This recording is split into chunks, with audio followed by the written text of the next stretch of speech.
James Twin for the untouchable, true school sports. Let's go, baby. Bow! Be careful what you wish for because it can become a reality. Yeah. All right, BT. Sandor Martin versus Alberto Puello to kick off the title fights. You know, Sandor Martin, Alberto Puello.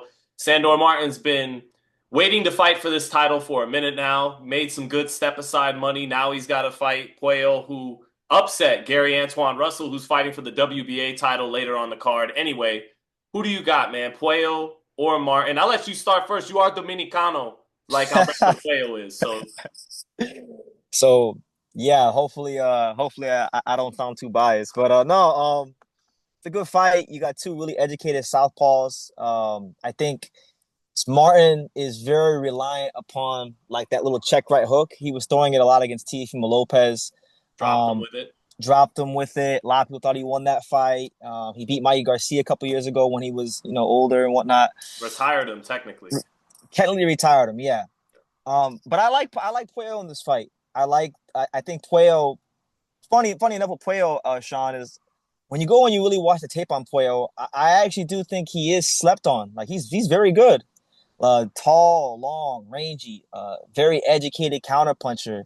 I think the way this fight's gonna look, Sean, is you're gonna get two very educated southpaws waiting each other out, and it's gonna be a chess match. You might even get some boos and people saying it's a boring fight, but I think that Puello is the more versatile counterpuncher, and I think Puello is gonna find holes in the Sandor Martin defense because it gets repetitive the way he likes to pick his punches. His punch selection is very repetitive, and I just think Puello will be able to find holes in his defense, and he should beat him. I think so. Well, I mean, this is literally a 50-50 fight at the betting books. Is it? I mean, it is. This and Ryo and Russell are both basically 50-50. No one, I think the biggest either fighter is on either fight is -110 at the most. So very, very super even odds. And, me and you, we're known as the Turkey Al-Sheikh haters, but to give credit where it's due, that competition coming from Saudi, we just had a tough time breaking down all the fights this last weekend on Better Be at Bivol because there was a lot of 50-50s thrown at us.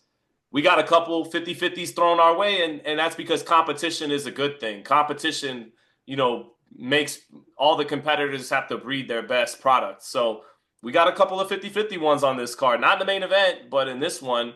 So I'm actually with you. I'll give the edge to Alberto Puello, but that's despite Martin having some advantages. Martin has the better feet, and Alberto Puello likes to either hold his ground in the center of the ring, or he likes to give the step back game. He likes to be on the back foot a little bit.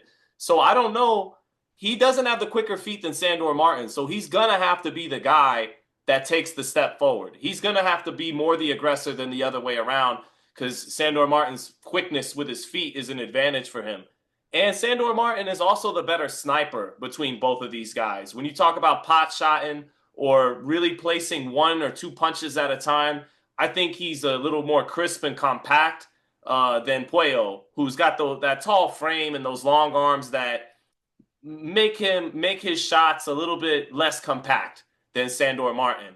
But despite everything I just said, one thing Puello's got in his favor is he's very tall and he's long in this division. He's a big, super lightweight. And Teofimo Lopez and Mikey Garcia, while they're way bigger names with way more accomplishments to their names than Puello, styles make fights. And those guys were shorter guys with shorter arms who had to reach for their punches a lot. And Sandor Martin thrives off that, thrives off making you reach, taking a half step back and frustrating you and setting up what he's going to set up. Puello with his height shouldn't find it as difficult to find Martin and touch him because he may not have to reach because of his length. He knows that anytime Martin tries to touch him, he can touch him too because of his long arms.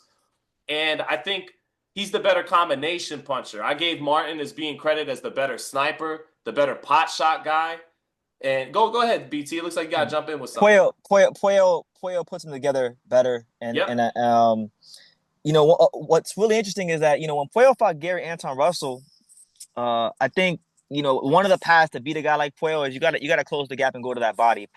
Gary Anton Russell had some success when he did that. The referee called a low blow, I believe it was in the 10th round, and it was a borderline shot. It was on the belt line. If Martin had like a sustained body attack to speak of, like if he had those type of skills, I would give him a bigger chance. But I just think that like eventually, like Puello's gonna have to come forward, and I think he's gonna eventually get Martin at the range he wants, and just find he's the more intelligent counterpuncher of the two. As to where Martin, he counterpunches very well, but he counterpunches well with one singular punch. Well, Gary Antoine though, and we'll get to that fight in a minute, him and Rayo. Gary Antoine, who I like a lot, he's just not rangy. So, No. Of course, he had to get to Puello's body.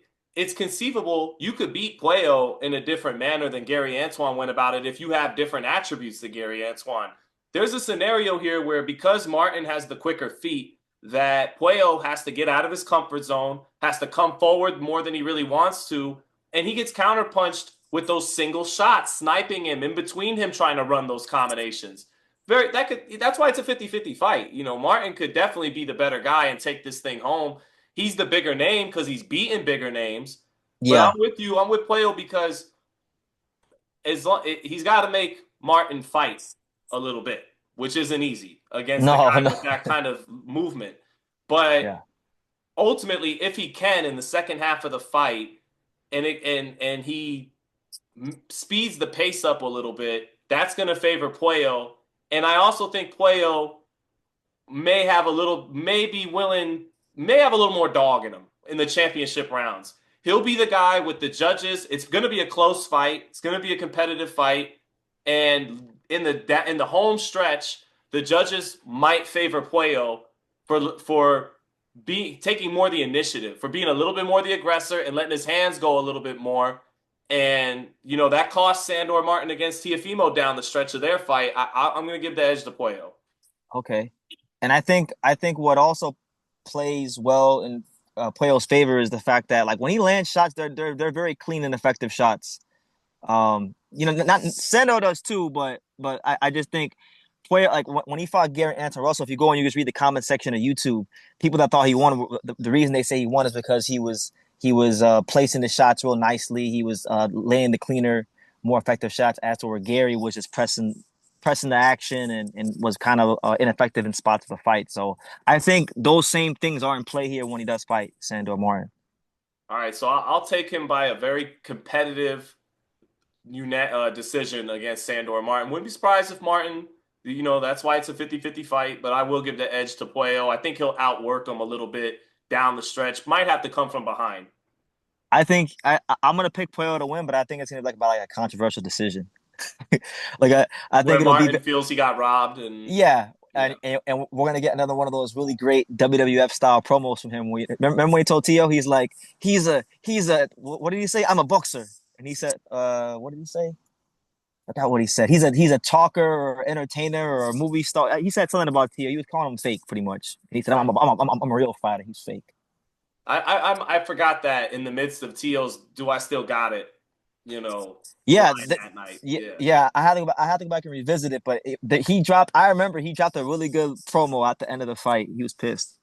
What's cool for these two guys? These are two guys you would probably choose to duck rather than fight. Even though Martin's gotten a couple big name fights, and they're fighting for the glamour belt. They're fighting for the WBC for the green belt. So good for these two. I'm sure the WBC would like a larger 3% of someone. I'm sure if they had it their way, it'd be Devin Haney versus Teofimo, and they'll take that 3%, or Devin and Ryan a rematch at 40. Definitely those fights, because they're not going to make anything off these guys. But look. We always talk about how corrupt boxing is and how corrupt the WBC can be. But look, we have these two higher risk, low reward guys from country. They get an opportunity on a big platform. It's on a card that actually is going to be seen. They'll be seen. Thank you for watching another video on the untouchable True School Sports Empire.